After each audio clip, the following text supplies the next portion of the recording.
Hello guys, welcome to Pakistani real reaction. तो कैसे हैं आप सब? उम्मीद है आप सब बढ़िया होंगे और मजे में होंगे। मेरा नाम है मुदस्सिर। मैं हूं मुबशिर। सो गाइस, वीडियो का टाइटल है Modi's big global push. Bharat के कब्जे में आई 20 मिलियन टन की डील, हो गई दुनिया हैरान। तो भाई साहब, मोदी जी ने बड़ा पुश मारा है और भाई साहब 20 मिलियन टन की कोई भारत के कब्जे में डील आ गई है। किस चीज की 20 मिलियन टन की डील है यार? भाई पता नहीं क्या हुआ है, लेकिन आर्म्स टू ब्राजील, मतलब ब्राजील को भी कोई हथियार बेच रहा है भारत। तो सारा कुछ देखेंगे, मतलब डबल खुशखबरी। तो भाई पहले देखते हैं सीन क्या हुआ है, बाकी बातें करेंगे बाद में। काउंटिंग करते हैं, 3, 2, 1 एंड स्टार्ट। दोस्तों, स्वागत है आपका इनसाइट नॉलेज पर। आज की इस वीडियो में दो बड़ी खबरों के ऊपर बात करेंगे, जिसमें पहली खबर रूस की तेल कंपनी की हिस्सेदारी को खरीदने के लिए भारत और सऊदी अरब एक दूसरे से भिड़ रहे हैं। वहीं पर हमारी दूसरी खबर भारत की फॉरेन मिनिस्ट्री की तरफ से सामने आई है, जिनके द्वारा बताया गया है कि प्रधानमंत्री नरेंद्र मोदी के ब्राजील दौरे के दौरान कई डिफेंस डील भारत और ब्राजील के बीच साइन होने वाली है। इसमें डिफेंस सिस्टम, जहाज और मिसाइल शामिल है। इन दोनों खबरों के बारे में इस वीडियो में डिटेल में बात करेंगे, इसीलिए वीडियो को अंत तक जरूर देखिएगा। पहले बात करते हैं भारत, रूस और सऊदी अरब के बारे में। दरअसल नायरा एनर्जी, जो कि एक प्राइवेट इंडियन कंपनी है, लेकिन इसका मालिकाना हक पूरी तरह भारतीय नहीं है। इस कंपनी के प्रमुख शेयरधारक रूसी और अंतर्राष्ट्रीय निवेशक है, जिसमें रोसनेफ्ट, रूस की सरकारी तेल कंपनी की 49.13% हिस्सेदारी है। यूसीपी इन्वेस्टमेंट ग्रुप, ये भी रूसी फर्म है, जिसकी 24.5% की हिस्सेदारी है। और सिंगापुर की एक कंपनी के पास 24.5% की हिस्सेदारी है। इसका मतलब है कि नायरा एनर्जी का लगभग 73.6% हिस्सा रूसी कंपनियों के पास है। इसीलिए ये कंपनी भारत में स्थित और भारत में काम कर रही है, लेकिन इसे विदेशी कंपनियां कंट्रोल करती है। वहीं अब रूसी तेल कंपनी रोसनेफ्ट भारत में अपने सबसे बड़े निवेश यानी नायरा एनर्जी से बाहर निकलने की योजना बना रही है। नायरा एनर्जी वही कंपनी है जिसे पहले एसआर ऑयल के नाम से जाना जाता था, जिसे 2017 में रोसनेफ्ट ने करीब 12.9 अरब डॉलर में खरीदा था। अब खबर है कि रिलायंस इंडस्ट्रीज इस कंपनी को खरीदने के लिए शुरुआती बातचीत कर रही है। अगर ये डील होती है तो ये भारत के तेल रिफाइनिंग और फ्यूल रिटेल बाजार में बहुत बड़ा बदलाव लाएगी। नायरा एनर्जी के पास गुजरात के वड़ीनार में सालाना 2 करोड़ टन की क्षमता वाली तेल रिफाइनरी है और देश भर में 6,750 पेट्रोल पंप है। वहीं रिलायंस के पास फिलहाल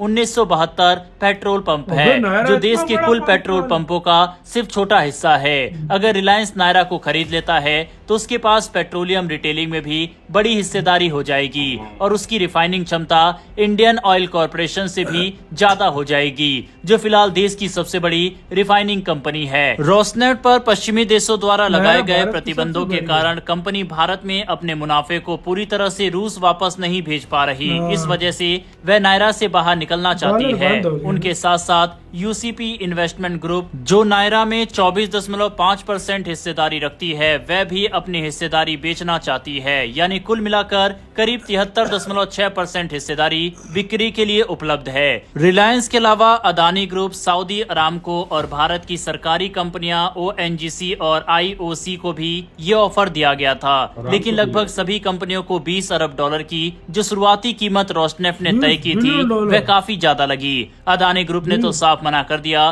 क्योंकि वह ऊर्जा के भविष्य को देखते हुए तेल रिफाइनरी जैसे पारंपरिक व्यवसायों में निवेश से दूरी बना रहा है। इसके अलावा अदानी की फ्रेंच कंपनी टोटल एनर्जी के साथ हुई डील में भी यह तय हुआ है कि वह फॉसिल फ्यूल में सीमित निवेश करेंगे। सऊदी अरामको जरूर एक गंभीर दावेदार के रूप में सामने आई है, क्योंकि वह भारत जैसे तेजी से बढ़ते तेल बाजार में डाउन स्ट्रीम यानी रिटेल और रिफाइनिंग सेगमेंट में अपनी उपस्थिति बनाना चाहते हैं। हालांकि उनके और रोसनेफ्ट के बीच की बातचीत किस स्तर तक पहुंची है, यह भी स्पष्ट नहीं है। वहीं रिलायंस के लिए नायरा की डील सबसे ज्यादा फायदे की साबित हो सकती है। एक तो वड़ीनार की नायरा रिफाइनरी ठीक उसके जामनगर स्थित 2 रिफाइनरियों के पास है, जिससे दोनों की संचालन लागत और लॉजिस्टिक में भारी कमी लाई जा सकती है। दूसरा फायदा ये होगा कि रिलायंस के पास एक बड़ा पेट्रोल पंप नेटवर्क आ जाएगा, जिससे वह देश के फ्यूल मार्केट में अपनी हिस्सेदारी मजबूत कर सकेगी। उद्योग से जुड़े जानकारों के अनुसार केवल तेल रिफाइनरिंग करना मुनाफे का सौदा नहीं होता जब तक कि कंपनियों के पास खुद की मार्केटिंग और डिस्ट्रीब्यूशन व्यवस्था न हो। ऐसे में नायरा के पेट्रोल पंप रिलायंस के लिए बेहद मूल्यवान होंगे। जहां सरकारी कंपनियों के अनुसार एक पेट्रोल पंप की कीमत 2.5 से 3.5 करोड़ रुपए हो सकती है, वहीं रिलायंस के लिए ये मूल्य 7 करोड़ रुपए तक आंका जा सकता है। इसी तरह नायरा की रिफाइनरी और इसके प्रस्तावित पेट्रोकेमिकल प्लांट की कीमत को भी रिलायंस ज्यादा आंक रहा है। शुरुआत में रोसनेफ्ट ने नायरा की कीमत 20 अरब डॉलर रखी थी, जिसे अब घटाकर 17 अरब डॉलर कर दिया गया है। लेकिन यह आंकड़ा भी कई संभावित निवेशकों के लिए भी ज्यादा है, इसीलिए बातचीत जारी है, लेकिन कोई पक्का समझौता अभी तक तय नहीं हुआ है। रिलायंस ने भी साफ कहा है कि वह अफवाहों पर टिप्पणी नहीं करते और समय समय पर अपने निवेश को लेकर उचित जानकारी देते रहते हैं। साफ है कि अब आने वाले समय में ये देखना इंटरेस्टिंग रहेगा कि ये डील किसके पास जाती है। बढ़ते हमारी अगली खबर की तरफ, जो कि प्रधानमंत्री नरेंद्र मोदी के ब्राजील दौरे से आ रही है।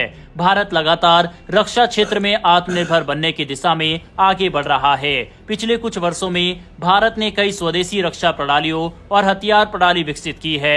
इसी बीच अब लैटिन अमेरिका का सबसे बड़ा देश ब्राजील भारतीय रक्षा तकनीक में दिलचस्पी दिखा रहा है। प्रधानमंत्री नरेंद्र मोदी 2 जुलाई से 5 देशों की यात्रा पर जा रहे हैं। इस यात्रा का चौथा पड़ाव होगा ब्राजील, जहां वे 6 जुलाई को रियो डी जेनेरियो में होने वाले 17वें ब्रिक्स सम्मेलन में हिस्सा लेंगे। इसके बाद वे ब्रासीलिया की राजकीय दौरे पर रहेंगे। विदेश मंत्रालय ने जानकारी दी है कि पीएम मोदी की इस यात्रा के दौरान भारत और ब्राजील के बीच रक्षा सहयोग पर बातचीत होगी। दोनों देश संयुक्त अनुसंधान, तकनीकी साझेदारी और प्रशिक्षण कार्यक्रमों पर काम करना चाहते हैं। ब्राजील भारत की कुछ खास रक्षा प्रणालियों में रुचि दिखा रहा है, जैसे कि सुरक्षित कम्युनिकेशन सिस्टम, तटीय निगरानी प्रणाली, आकाश एयर डिफेंस सिस्टम, गरुण तोपे और ऑफशोर पेट्रोल वेसल्स। इसके अलावा स्कॉर्पियन पनडुब्बियों के रखरखाव में भी सहयोग की बात हो रही है। ब्राजील चाहता है कि भारत उसके साथ मिलकर रक्षा उत्पादों का संयुक्त रूप से निर्माण और अनुसंधान करे। इसके पीछे वजह यह है कि भारत ने बीते 11 वर्षों में अपनी रक्षा क्षमता में काफी सुधार किया है। भारत की रक्षा निर्यात नीति भी तेजी से सफल हो रही है। वित्तीय वर्ष 2024-25 में भारत ने करीब 24,000 करोड़ रुपए के रक्षा उत्पादों का निर्यात किया। सरकार का लक्ष्य है कि आंकड़ा 2029 तक 50,000 करोड़ रुपए तक पहुंच जाए। ब्राजील की एरोस्पेस कंपनी एम्ब्रियर और भारत की महिंद्रा ग्रुप पहले ही एक समझौते पर काम कर रही है। ये समझौता C390 millennium multi mission transport aircraft को लेकर हुआ है। भारत और ब्राजील ने पहले भी airborne warning and control system यानी अवेक्स विमान में साथ मिलकर काम किया है। भारत एम्ब्रियर विमान प्लेटफॉर्म का इस्तेमाल अपने टोही सिस्टम विकसित करने में कर रहा है। ऐसे साथ भाई खुशखबरी पे खुशखबरी है। एक तो 20 बिलियन डॉलर की डील हाथ में आ रही है, दूसरी तरफ क्या हो रहा है, ब्राजील खुले हथियार ले रहा है। भारत सारी बात छोड़, एक हथियार चलो बंदे ये को समझ ये आती पूरा है भंडार यार। ले रहा है, ये तो पूरा भंडार ले रहा है पूरा यार। हथियारों का भंडार ले रहा है। मतलब वेसल्स हो गई, पेट्रोल वेसल्स हो गई, डिफेंस सिस्टम हो गया, मिसाइल हो गया, तोपे हो गई, गोला बारूद हो गया, क्या कहते हैं सबमरीन वाला मतलब कोई सीन है कोई, यार क्या कुछ नहीं है यार इसमें। मतलब ये तो बिलियंस ऑफ डॉलर का मान जाता है अगर ये सारा कुछ ले तो। वही ना भाई, ब्राजील इंडियन हथियारों में बड़ी रुचि दिखा रहा है यार, बहुत ये ज्यादा, मानना बहुत पड़ेगा। ज्यादा। और 20 बिलियन डॉलर का भाई। पूरी रिफाइनरी ले रहा है और उसके साथ जितने भी पेट्रोल सब कुछ, वगैरह है वो पंप शंप समेत 17 बिलियन डॉलर शायद हो जाए। बड़ा पैसा है अंबानी के पास यार। अंबानी है भाई, फिर तो इसका पूरा रिलायंस। इंडिया की पेट्रोल मार्केट रिलायंस की हो हाँ जाएगी। हो जाएगी, सही बात है। ये बहुत अभी तक ज्यादा मतलब नायरा कोई ग्रुप था, ये अभी उसको दे रहा है। इसको दे रहा है। क्या बात है, क्या बात है यार, और वाकई। अडानी पीछे हट गया, उसका तो काम ही वो ग्रीन ज्यादा एनर्जी, सोलर और ग्रीन एनर्जी एनर्जी पे ज्यादा तो आपका क्या इसके ऊपर क्या कहना है, अपने राय बताना। अपना बहुत ही ज्यादा ख्याल रखना था।